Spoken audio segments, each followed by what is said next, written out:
Amen. So everybody is familiar with the book of Hebrews, right? So book of Hebrews is very important. If you are not familiar, please start to read that particular epistle. We don't have mention. It's not mentioned who wrote this book, but more than 75% of people or theologians believe it's written by Apostle Paul because the language and that especially the culture of Hebrews, like Jewish culture, all written, the priestlyhood and worship and everything written in Hebrews is like a person who know the Jewish religion. So mostly believe that Paul written this. And this, why this epistle written, that also is very familiar. Particularly this letter written to the Jewish Christians.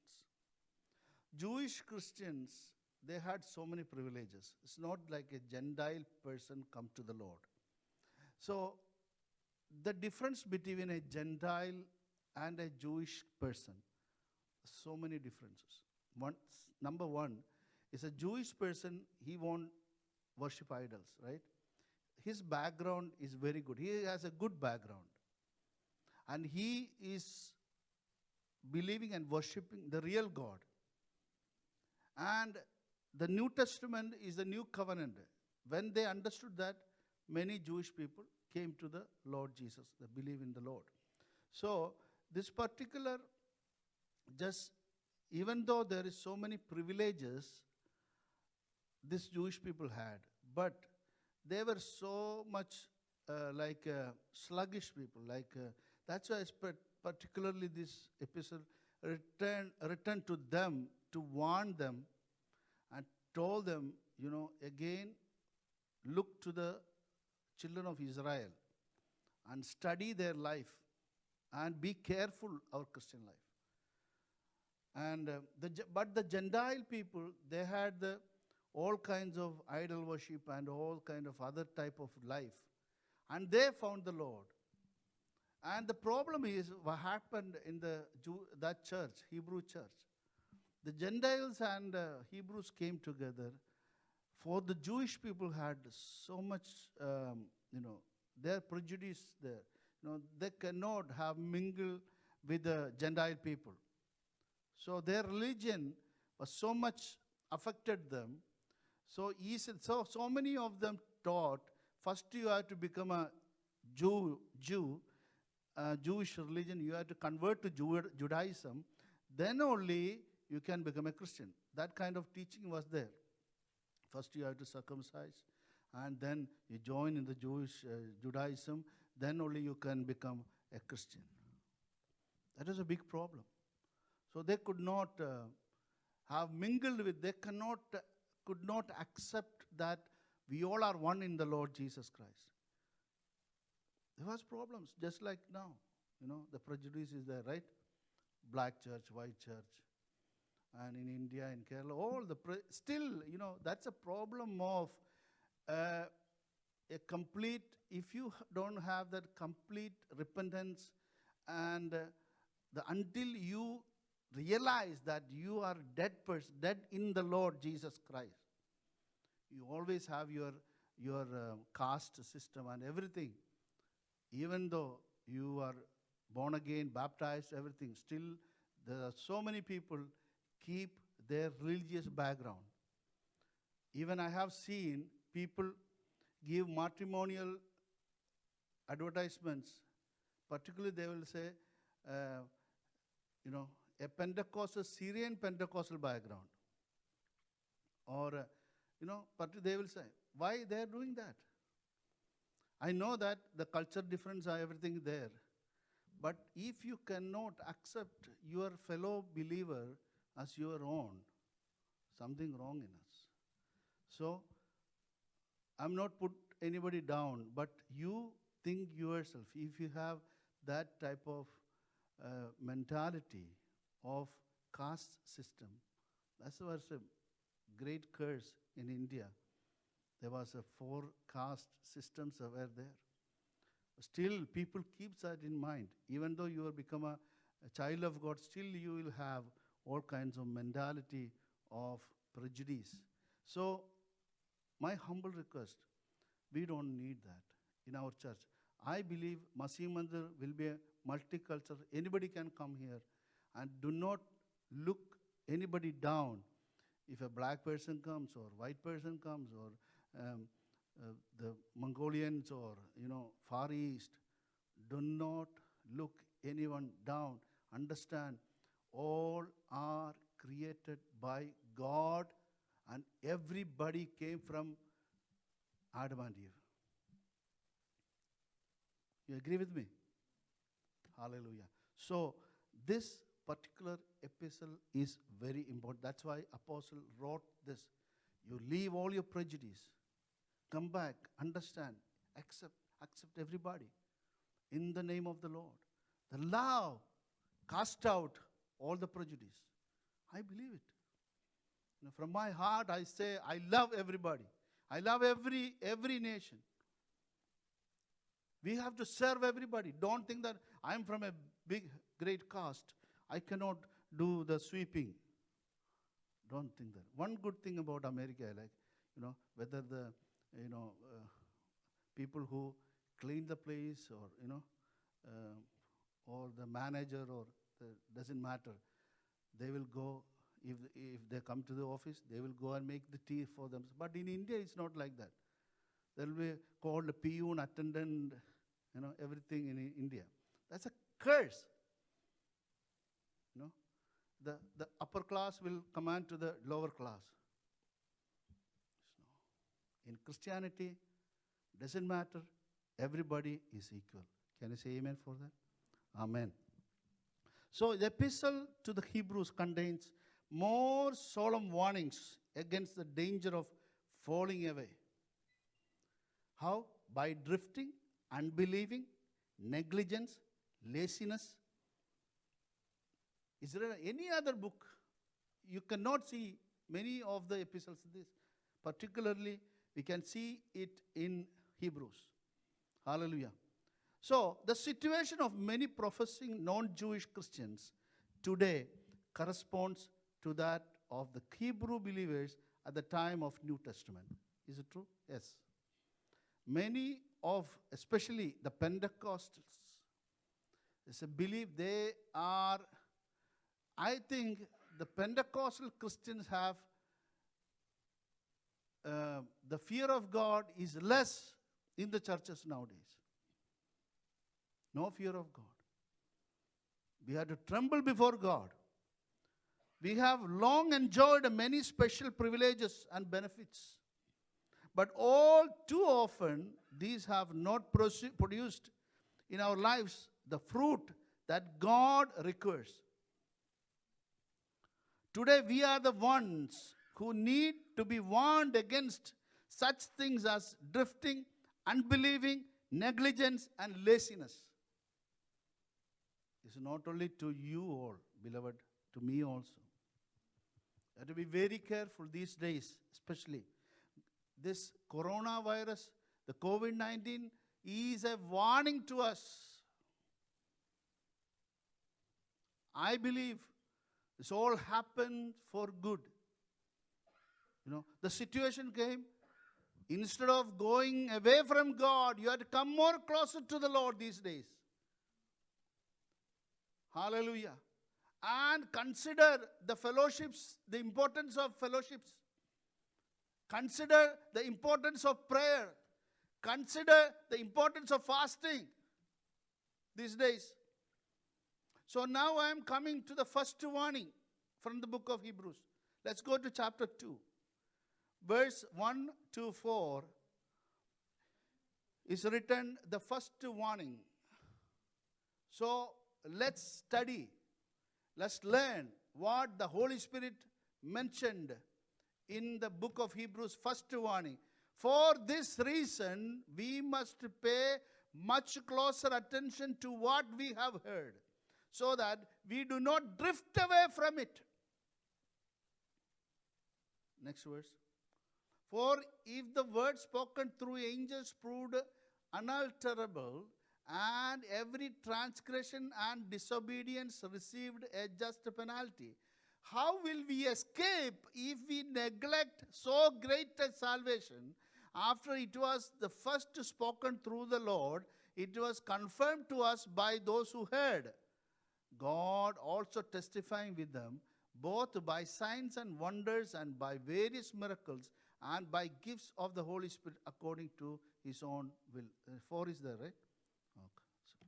Hallelujah. So this is the first several warnings issued in the book of Hebrews. It is the warning to believers. It's for us. It's not for the unbelievers, okay? This book is written for the believers, not for the non-believers. So we have to study very carefully. Look, there are teachings there. Once you saved, always saved. That's wrong. If maybe people won't agree with me, but I believe according to this word, I can neglect, with a laziness, I can drift away. That's what it's written. So the warning is very strong. We must heed the truth we have heard, lest we drift away from them. Hallelujah. What the truth they heard, what we heard, what the truth. Hallelujah. Verse 3. What is it in verse 3?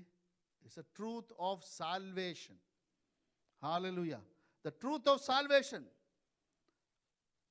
The word is written there, attention. What's the meaning of attention? To heed, to listen carefully. That's why, don't listen very careless. Listen carefully. Not only hear, but must pay careful attention to it. To what? The gospel of salvation. Why? It is the first word in the Hebrews, number 1, chapter 1 says, the end days, God gave the revelation through his son, Jesus Christ. In the Old Testament, he used to give through the prophets and through angels and all. But now God himself came down and gave the final revelation to the mankind. Hallelujah. That's a problem. That's very serious. So that we have to attention. The final revelation was given to man through Jesus Christ, our Lord. No man can to be acceptable to God and live eternity with God before. But now, we can have an abundant life. That's what Jesus promised to you. Jesus said in John chapter 10, verse 10, he said, the thief comes for steal, kill, and destroy. But I came to give you life, and life abundantly. If you believe in me, that's why Jesus said so many things. Come and drink. That drink, you never thirst. Hallelujah. So, we can live an abundant life in this world, and we can live a victorious life in this world, if you desire. Hallelujah. Beloved, we are not very, some people, that's what the Bible says, if you think that you are standing, be careful. We need the Holy Spirit every moment of our life to lead a Christian life. So we have to pay more careful attention to the gospel of salvation all the time, understand. So the same thing Paul, when in the book of Ephesians, he written the helmet of salvation. Why we need the helmet of salvation? The enemy can attack. Without helmet, it can break your head or your thoughts, your mind. Hallelujah. So, what does it mean, drift away from the gospel of salvation? What does it mean? So, when we read, we don't understand. Drift away. What does it mean? The drift means to glide by. I will show a picture for that. The picture, if somebody put the ring in a finger and that is taking away, that's called a drift away. Other picture I can tell you, a truth drifting out of the mind by being forgotten. The person is unable to remember it. That's a drifting away. And another example, if some liquid in a jar, container, if there is a leak there, slowly it will go away. That's a drift away. So another example is a ship is in the dock.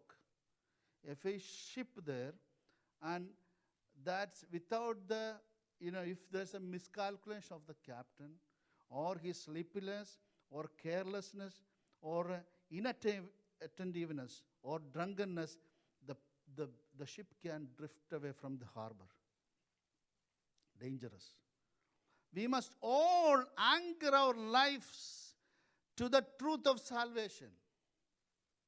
Understand? So, always think about the way Jesus saved us. And be thankful for the eternal salvation He provided for us. So, do not allow enemy or with our sluggish or laziness, take serious your Christian life, take it very seriously.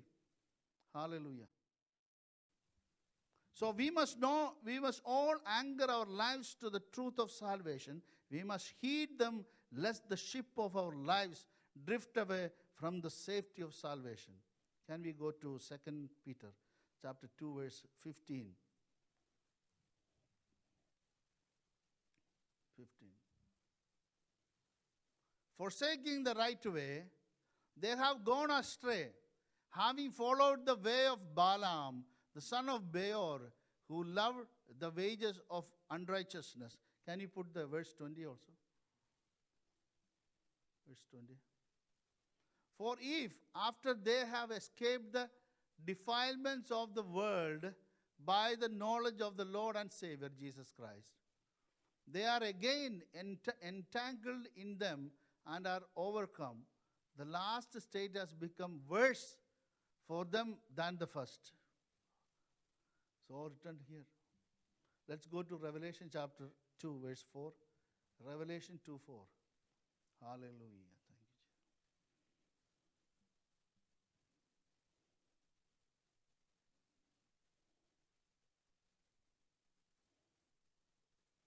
But I have this against you, that you have left your first love. So this can happen. Our Christian life, it can happen. We can lose our love. So we are going to see the reasons we must not drift away from salvation. So number one, we see how strong the warning is. It's written there, verse 2. Can you put that, Hebrews chapter 2, verse 2? It's written, how will we escape if neglect so great salvation? After it was the first, for if the word spoken through the angels. So let me tell you, I already said, the first truth in the Old Testament was given by the angels and Moses and all prophets and all. But now, this is very serious now. So, you have to understand, when we read the Old Testament laws, if you miss any law, if you disobey any law, there is a result. What was the result for that? Punishment, right? Punishment. It was very serious. So it says here, if the Old Testament law is so serious, the New Testament, God Himself came down and gave His commandments to us, how serious it is. So nowadays, but Satan he is very tricky. He said, don't worry, it's a grace. Jesus' grace is there. So whatever way you want to live, you can live. There are teachings like that. But let me tell you, that's dangerous, beloved. Some people said, once your soul is saved, like your spirit is saved, once you're born again, no problem. This is the same teaching in the first century. There was a Gnostic teaching was there. So your body doesn't matter. Whatever you do in your body doesn't matter. Very dangerous according to the word of God. So it says, if the angels we know that angel and man stood before God in between and gave us the Old Testament laws to man. They was very serious those days. Every violation and disobedience had its appropriate punishment. If a person broke the law, he was judged, condemned, and bore the punishment laid out by the law. What is the meaning of violation? Violation means step aside. It means to go against what it says and to do what it forbids. This is sin and the violator to be punished. That was the Old Testament. Disobedience means to neglect, refuse, and fail to obey the law of God. So the disobedient are to be punished. It was the law of God in the Old Testament. So those days, it was very danger to neglect deliberately. If you reject the law of God, it's written, it is sentenced to die. The punishment was not irrevocable. Can you put Numbers chapter number 15 verse 30? Let's see if it's written there. But the person who does anything defiantly, whether is native or an alien, that one is blaspheming the Lord, and that person shall be cut off from among his people. Isaiah 13:11.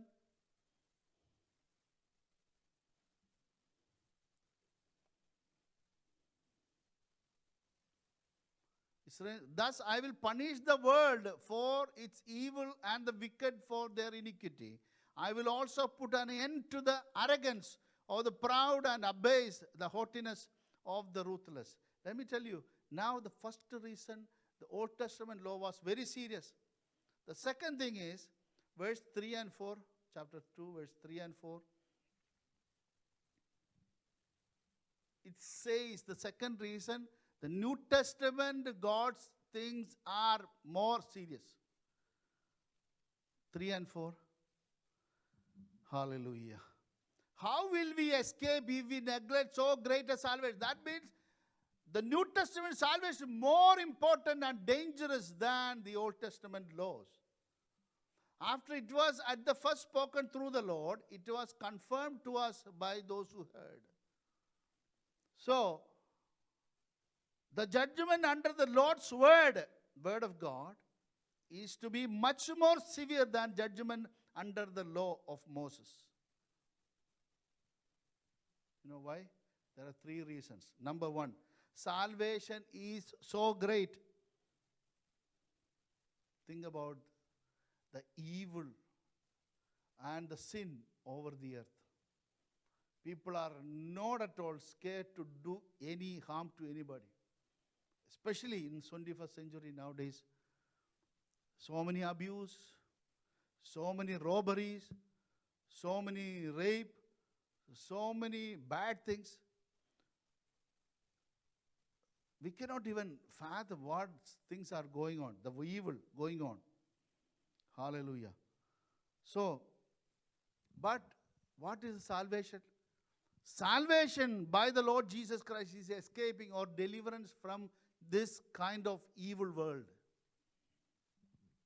That's even for the believers, we have only one death. All the others without Jesus have 2 deaths. Eternal death also. Salvation saves us from God and it delivers us to God. We are delivered from the punishment of God.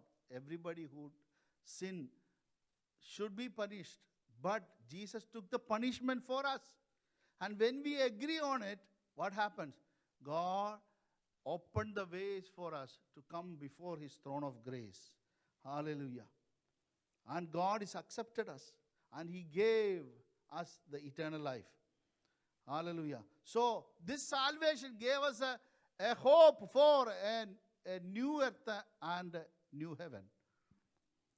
A perfect world. When Jesus comes back, it's a perfect world is going to happen. There's no more suffering, no more death when Jesus rule here. Hallelujah. So when we read the word of God, salvation is reward upon reward. So many promises in the Bible is written. And John chapter 14, and it's written, Jesus said, I'm going and preparing a place for you, right? And the King James Version says, I'm going to make mansions for you. In the NIV it's written rooms. It's not like rooms.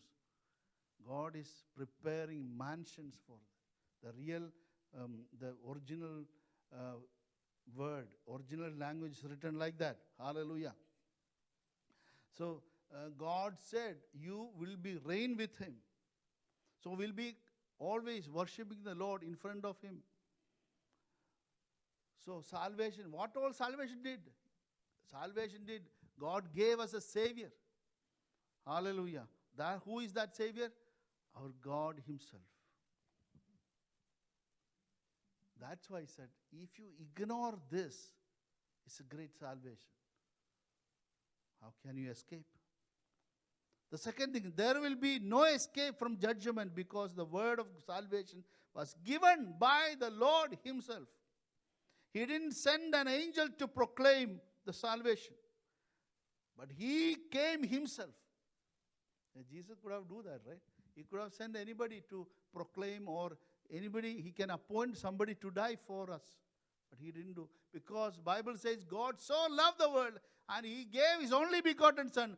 Whoever believes in him shall not perish but have everlasting life. Can you say amen for that? Hallelujah. God himself gave this salvation to you. If you neglect or if you take it very lightly, there you will see the consequence. Hallelujah. Be thankful all the time. Go to the Lord and stay thankful. Thank you, Lord. Hallelujah. So it's even said there are so many witnesses also there. The primary witness, God himself. And he is the one who gave us this salvation. Can you say amen for that? So the first warning, do not drift away from this truth. You understand? So now onwards, take it very seriously, your Christian walk. Understand that you are so privileged and God opened your heart and mind. You could see this salvation. Can you say amen? There are so many smart people out there, so many PhDs, so many IITs, all there, but they could not see this salvation. This is a privilege. Thank you, Lord. Everybody lift your hands and say, thank you, Jesus, for this salvation. Hallelujah. Now we are coming to the second warning. Let's go to chapter 3. So today, God willing, we will finish 2 warnings. And second warning is chapter 3, verse 7 to 12. This is very important, okay? Everybody keep. Let's read that. Therefore, just as the Holy Spirit says, today if you hear his voice, do not harden your heart as when they provoked me, as in the day of trial in the wilderness. Next verse. Where your fathers tried me by testing me and saw my works for 40 years. Therefore, I was angry with this generation and said, they always go astray in their heart, and they did not know my ways. As I swore in my wrath, they shall not enter my rest. 3, 7 to 12. Take care, brother, that there not be in any one of you an evil, unbelieving heart that fall away from the living God. So, second warning is unbelief and hard-hearted. We think that, oh, I go to church. I go to fellowships. But I have seen so many people still have carnality in their life. Carnality, you understand? I have shared about carnal, spiritual and everything one day. I shared here. So many people, if there are 100 people in the church, more than half will be carnality there. You know what I meant carnality. We have to understand that. Carnality means if you are not spiritual. If you are a spiritual person, you will love your neighbor. You will love your brother or sister. Whatever things happen, if somebody hurt you, you don't hurt. Means nobody can hurt you. That's what I meant. Do you understand? Whatever people do against you, it won't affect you. Why? Because you died with Christ already. Can you say amen for that? A real Christian, a spiritual man, never keep grudge in their heart. Never keep unforgiveness in their heart. Nobody can hurt them. Because my friend Rajkumar always says, when people say, I am hurt, that he hurt me.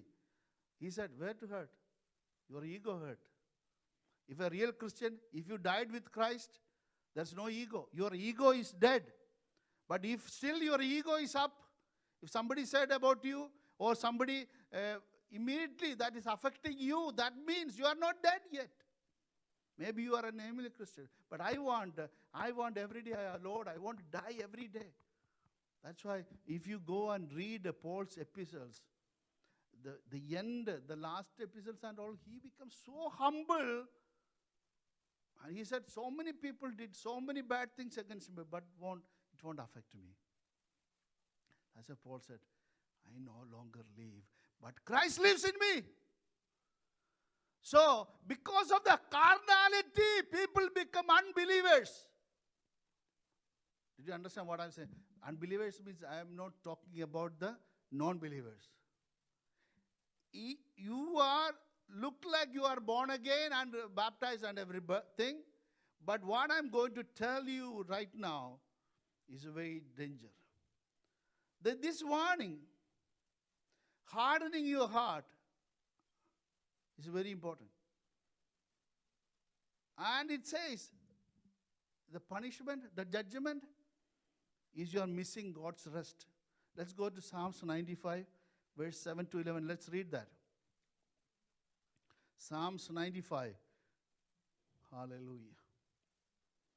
So, beloved, please receive this word very seriously. And let's all walk together without, putting our clothes down. For he is our God. We are his people of his pasture. And the sheep of his hand. Today, what's that?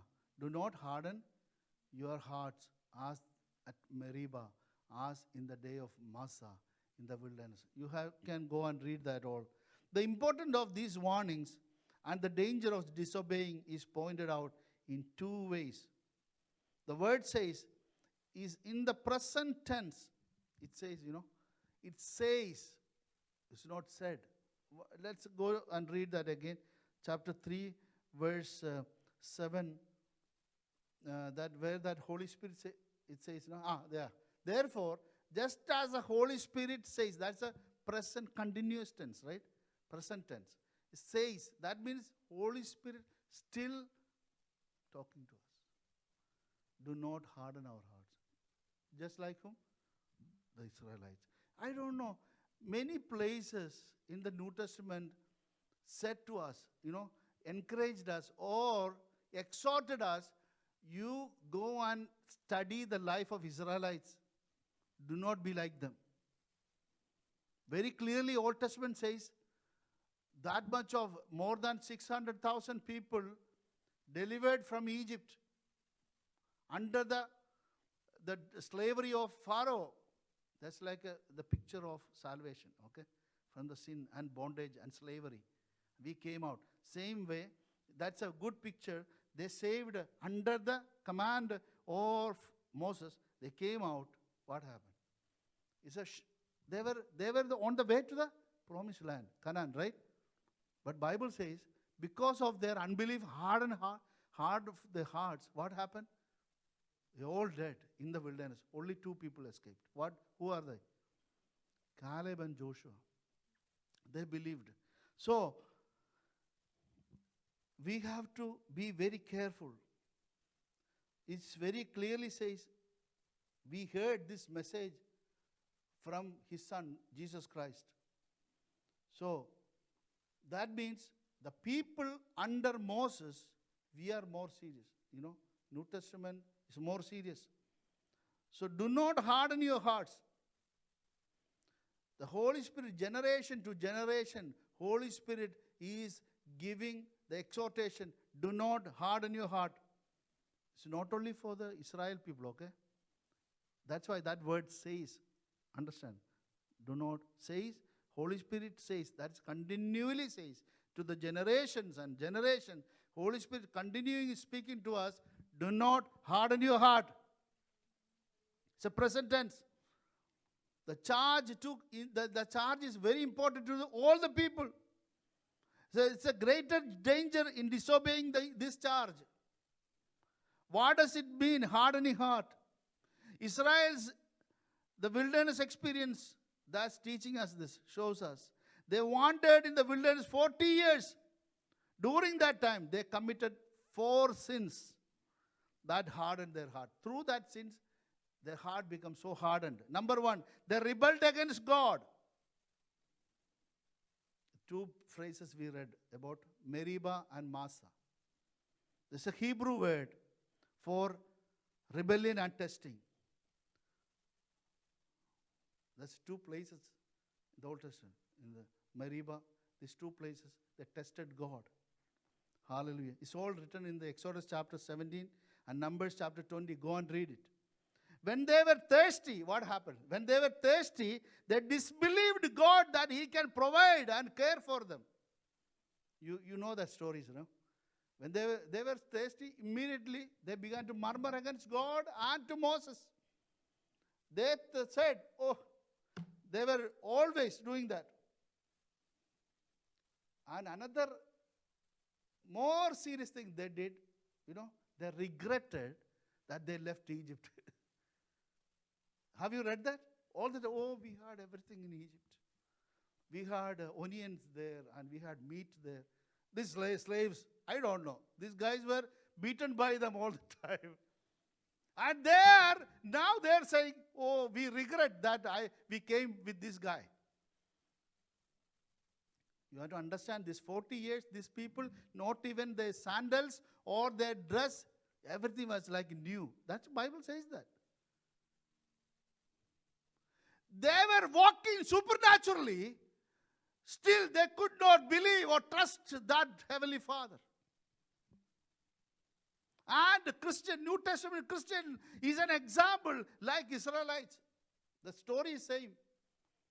They came out from the slavery and on the way to the promised land. Same thing we saved from Satan's clutches and slavery, and we are on the way to the promised land. Hallelujah. They completely lost their trust in God. Every day they're murmuring against God. God gave them the heavenly food, manna. Whatever they asked, they said, we need meat. Immediately God wanted, God gave meat. You eat. God gave so much. And they had everything. They don't have to work. Before, in slavery, they're working, too much work. Here, they're like air conditioning. The morning time, sun is there, but the cloud will come and cover. It's a cooling in the wilderness. Can you imagine? Those days, God was taking care of. They were walking in the air condition.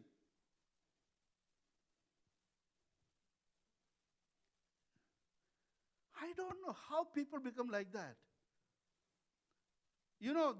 This time, how miraculously, beloved, do you know about something? We go to the stores and we go to works. We don't know who have this coronavirus. People are, not because of this mask we are here, because God took care of us. Can you go to that Revelation chapter? This came to my mind now. Let's go to that Philadelphia church. I think chapter 3, right? Revelation chapter 3. Let's read that. Go to the Philadelphia church part. It immediately came to my mind.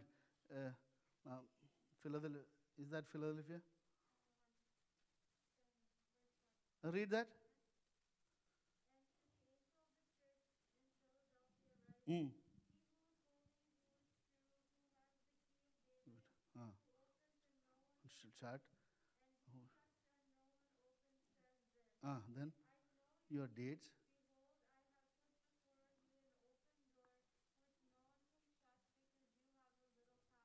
Ah. Mm.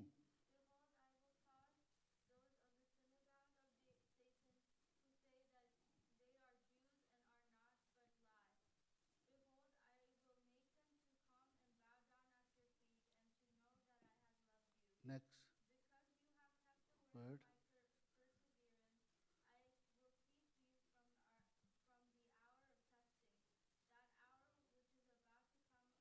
See, God says, because you kept the word, I will also keep you from the hour of testing. The hour testing is going on, coronavirus. Eh? And the hour which is about to come upon the whole world. Now, we don't know what is going to happen. But Bible says God will keep us. Can you say amen for that? Say amen. Hallelujah. Because God's grace, we are every day walking like this. We could have died, right? How many people? Because God has a little more something He has to do through us on this earth. That's why keeping us safe. Hallelujah. So, the test, those who dwell on the earth, the test is going on now. Because of His grace, He covered us. And it says, this Israel is what they test the Lord 40 years. God took care of their needs. The second thing, sin they did. The first thing was they rebelled against God. The second thing, they tried God for 40 years. God took care of their needs and saved them from all their enemies. Still they hardened their hearts. What's the meaning of tested God? They tested God means to see He is really good and would meet their needs. You know, they were saying, if you're good to us, we will follow you. God is not that God. Do you understand? Many people, Christians, are like that. If you do good, they are very happy. If something bad happened to them, they hate God. You know, when something bad happens, you said, God is not good. That means testing God. Testing God, let me test He is good or not. Let me see, He will keep me from the COVID virus. No, whether we have COVID or not, we know that He is good. Can you say amen for that? Hallelujah. Many times, we only love good things in our life. American Christians, they don't have any idea what is a persecution. There are so many persecuted Christians out there, but they are happy. They are joyful. Why? They knew God is good. Hallelujah. And they tried God. They wanted God to prove Himself first. Then they follow them. You know, they want to say, we want to test Him first. Then we will decide whether we follow Him or not. They always went astray. They chose not believe God. The fourth one, they did not know God's way. God's way is faith and trust. That's our God's way. Faith, first you have to believe. He promised us. We can't see it. But Hebrews chapter 11 verse 1, go and read. Faith, substance, that is faith. We know that. It's a sixth sense. You have to believe God first. You know, hallelujah. When we suffer trial, we will learn to draw near God, learn to fellowship with God, learn to trust God, and then we will learn to depend upon God. Then we'll learn to walk in the Lord. This is the way of God. You know, sometimes the trials and sufferings comes in our lives. If you are a right Christian, you will come more closer to the Lord. And you will learn every day. Yes, Lord. Yes, Lord. Lord, I know whatever happens in my life is for good. Those who love God. Romans chapter 8, verse 28. You go and read and meditate. Whatever happens in your life, everything is under His supervision. He knows. My child, you know, without test, you cannot pass. You cannot go higher. You need examination. Then only you can go higher, higher, higher. If there is no examination, there is no pass. Hallelujah. So, know the Lord. Know the way of the Lord. And have fellowship with Him. Only through trust we can know Him more. We trust my God. Hallelujah. This is what Israel failed to do. They failed to learn, and they become unbelievers and disobedient. The result was the judgment. They couldn't see the promised land. Understand, they're set free from bondages of Egypt. We can read that. I have no time now, so I'm going. And there's Acts chapter 7, 51, 28, 27, all written about that. The second thing, first is harden your heart. The warning is, do not harden your heart. The second thing, unbelief. Verse 3:12 is about unbelief. Do not, beloved, take care, brethren, that there not be any one of you an evil. God is calling unbelieving people evil. Unbelieving heart that fall away from the living God. Hallelujah. There is a great danger that believers might depart from the living God. So take heed, beloved.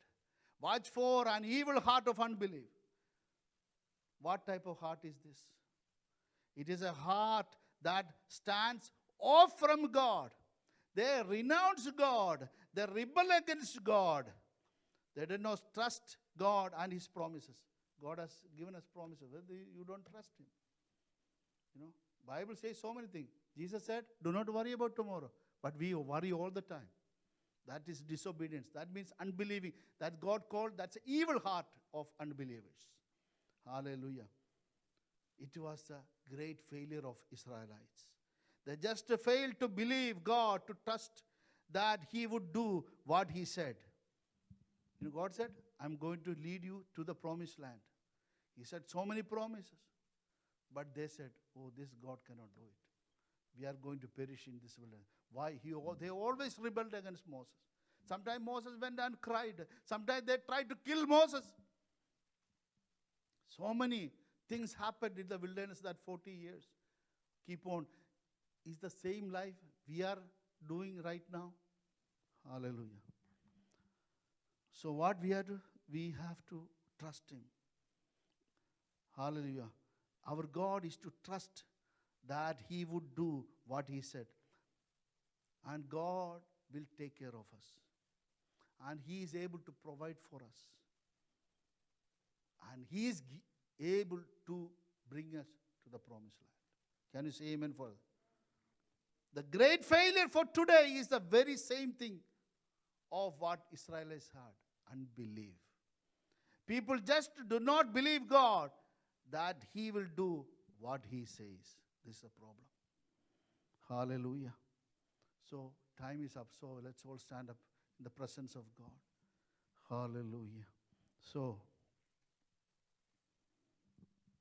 where is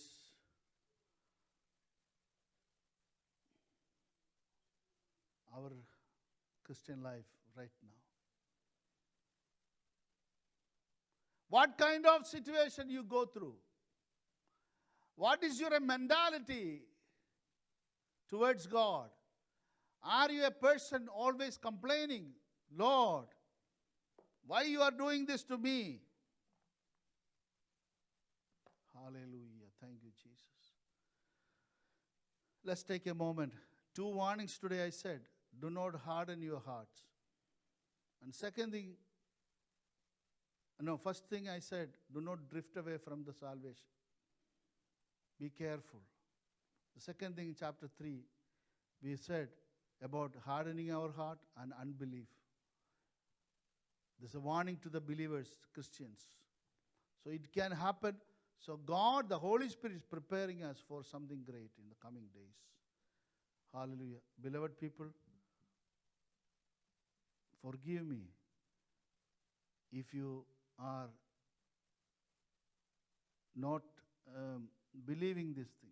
What I said now, what the Holy Spirit asked me to say, I said it. And let's together take it very seriously, these warnings from the book of Hebrews. Let's walk our Christian life.